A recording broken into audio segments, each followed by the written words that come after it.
제가 아는 강사님, 저보다 아주 유명하신 강사님이고, 근데 표지를 지금도 20년째 똑같이 쓰세요. 그러니까 표지를 바꾸시는 것이 엄청 중요하다라는 말씀을 드리도록 하겠습니다. 첫 번째, 자기 사진이 들어가면 더욱더 좋아요. 사진이 들어갈수록 표지가 훨씬 더 삽니다. 그리고 이 뒤에 배경을 없애는 거는요. 자, 지금 유튜브 이런 거 말고 여러분들 구글로 들어가 보세요. 구글에서 배경 제거라고 한번 검색해 보세요. 배경 제거. 자, 저는 배경 제거라고 하면 사이트, 외국 사이트 하나 뜹니다. 리무브 사이트가 뜨는데 거기다가 그냥 올려서 내 사진을 올리면 뒤에 배경이 싹 지워져요. 이게 요즘은 AI로 가능합니다. 옛날에는요, 저희가 이거를, 저 같은 경우도 포토샵으로 지금 옛날에 그 룻기 딴다고 그래서 다 땄어요. 근데 지금은 시대가 엄청 빠르더라고요. 지금 시대가 빠르기 때문에 여러분들이 어떤 사이트만 알고 있느냐도 굉장히 달라집니다. 내가 출판사에서 와서 종이책을 내주겠습니다. 그러면 그냥 내세요. 근데 처음에 내기가 좀 어렵다. 그러면 전자책을 먼저 내는 것도 나쁘지 않다. 근데 어떤 분들은 전자책은 그냥 안 내고 종이책을 먼저 내고 싶어요. 이렇게만 가시는 분이 있어요. 근데 이게 단계별로 접근하시는 게 되게 도움이 된다. 오히려 전자책을 내고 나서 그 다음에 종이책을 내는 것도 이게 나쁘지 않다라는 말씀을 저는 드렸습니다. 이 전자책 쓰기에서 실패하는 이유들을 보면요. 전자책을 내겠다는 욕심에 사로잡혀서요. 자기 위주로 그냥, 그리고 또 강의했던 거를 그냥 넣었다가 문제 생기는 것도 많아요. 그래서 이게 읽는 사람 입장에서 한번 정리하시는 것들이 되게 중요하다. 특히 전자책을 냈는데 아무도 전자책을 사지 않는다. 그러면 오히려 이 문제가 생길 수 있죠. 오히려 전자책이라는 것은 또 판매가 돼야지 어느 정도 의미가 있다라는 말씀을 드립니다. 결국에 자기를 위해서 쓰는 글은 외면당할 수밖에 없어요. 그래서 이 글을 읽는 사람 입장에서 반대로 생각하셔야 돼요. 강의도 똑같습니다. 나를 위해서 강의하지 마세요. 이 여러 사람들이 시간 내서 지금 여기에 모였잖아요. 이거 얼마나 인생에서 소중한 시간입니까? 이 시간을 내가 절약해 주겠다. 그것이 강의의 아주 중요한 부분이라고 저는 생각이 들어요. 특히 강사가 가져야 될 자세 중에 가장 중요한 자세는 뭐냐면 바로 위하는 마음이 있어야 돼요. 이 청자들을, 독자들을 위하는 마음이 있지 않으면 안 된다. 그래서 처음 글을 쓸 때 글을 읽어줄 사람이 누군지 명확하게 정하세요. 정하고 쓰셔야지만 반드시 판매까지 연결이 됩니다. 그래서 타겟이 정해지면 글의 속도는 굉장히 빨라져요. 자, 제가 하나하나 지금 집중해서 들어오시면요, 하나씩 알려드릴 거예요. 내가 책을 읽었을 때 그냥 이 책이라는 게 있습니다. 종이책입니다. 이거는 제가 쓴 책 잘 쓰는 법이라는 책이에요. 이 책은 종이로 보니까 우리가 많이 익숙해요. 근데 이 단점이 뭐냐면 종이책에 내가 형광펜을 했고 나중에 형광펜에 쓴 거를 다시 내가 타이핑을 쳐야 되죠. 그러나 리디북스나 밀레이 서적 같은 경우에는 전자책이기 때문에 내가 읽었던 것들을 나중에 형광펜식으로 이렇게 했다가 그거를 메모로 갖고 올 수가 있어요. 그러니까 사실은 전자책을 내가 보지 않으면서 전자책을 쓰겠다라는 생각은 되게 위험한 생각입니다. 전자책을 우선 보고 나서 이것뿐만이 아니고 교보문고나 예스24나 어디가 됐든 내가 전자책을 많이 보시는 게 중요해요. 그러면 선생님 돈이 들어가지 않습니까? 라고 또 물어보는 사람이 있어요. 돈이 들어가지 않는 전자책을 많이 보실 수가 있습니다. 국가에서 운영하는 전자책 볼 수 있는 데가 너무나 많아요. 그러니까 내가 정보를 알수록 훨씬 더 돈을 절약할 수 있다 라는 말씀을 좀 드리도록 하겠습니다. 그래서 이 전자책과 종이책을 좀 비교해 보시는 게 되게 중요합니다. 예, 작성을 하실 때 두 가지 방법이 있습니다. 그러니까 첫 번째, 우리가 이 전자책이라고 하면 오해하시는 분들 중에 하나는 그냥 PDF만 하면 전자책이라고 생각하시는 분도 있으세요. 물론 그것도 PDF도 전자책입니다.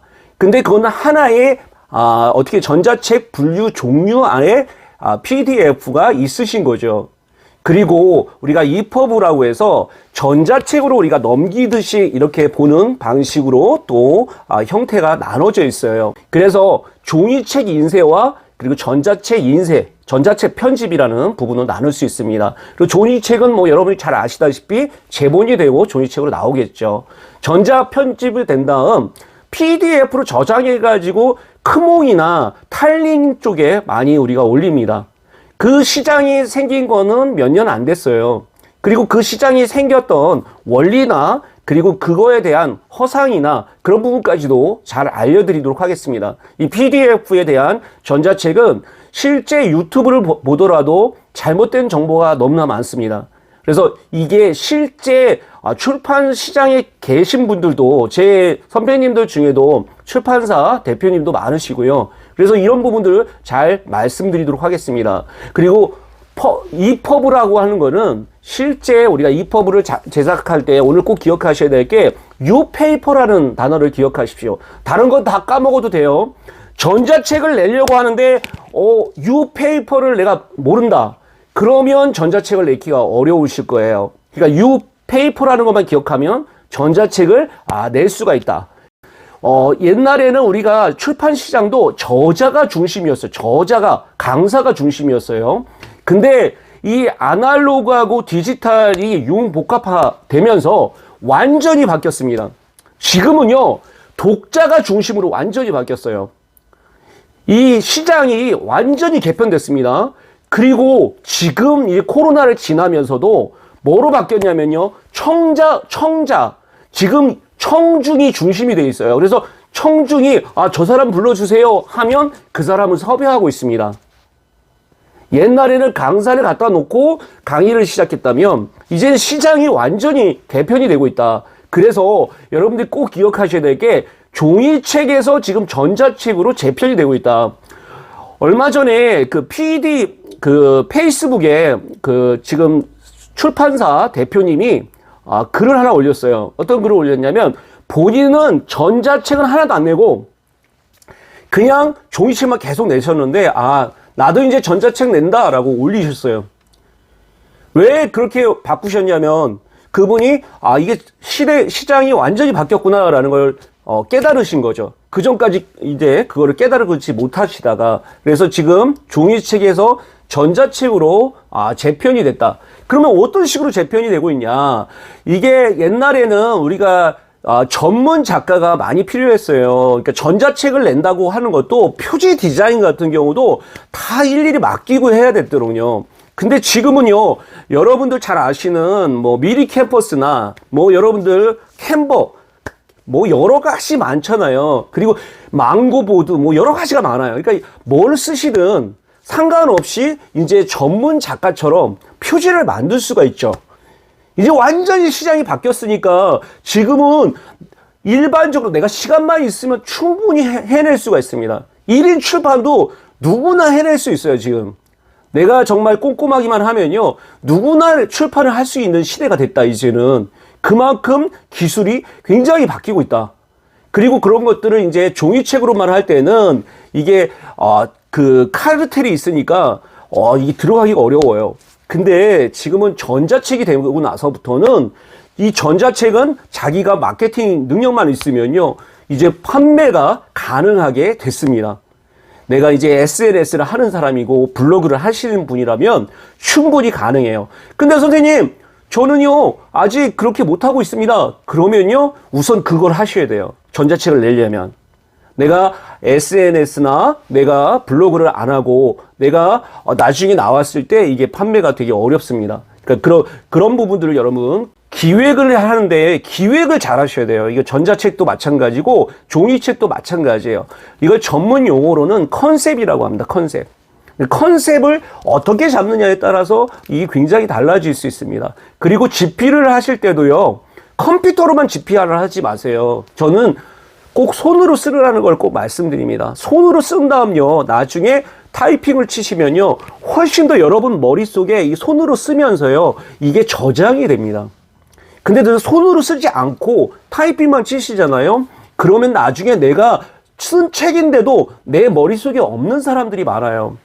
그래서 책은 좋았는데 강의가 엉터리인 분들이 많습니다. 그 이유가 왜 그러냐면요, 손으로 쓰지 않으셔서 그래요.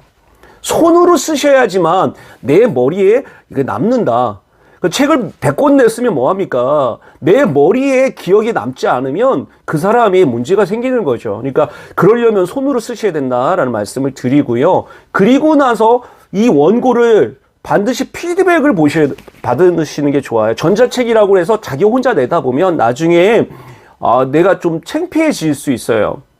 그래서 퀄리티를 올리고 나서 그 다음에 이게 교정도 보고, 교정 보는 방법까지도 다 알려드릴 거예요, 오늘. 그리고 어떤 스킬을 쓰면 훨씬 더 좋은지도 오늘 알려드릴 겁니다.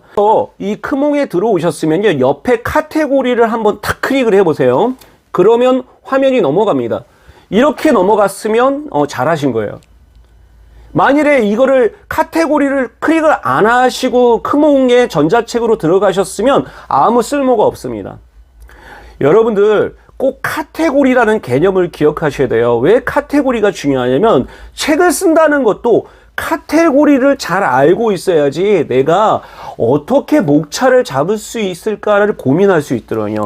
이 카테고리라는 것은 바로 그룹핑을 하는 겁니다. 근데 내가 그룹핑을 할 줄 모르는데 나중에 그냥 이렇게 전자책을 내더라도, 그리고 내가 일반 책을 내더라도 책이 안 팔립니다. 그러니까 카테고리를 잘 잡아야 된다. 그래서 내가 예를 들어서 나는 창업 쪽이다 그러면 창업 전자책을 내시는 게 좋아요. 그리고 나는 직무 스킬이다 그러면 직무 스킬 전자책을 내시는 게 좋고요.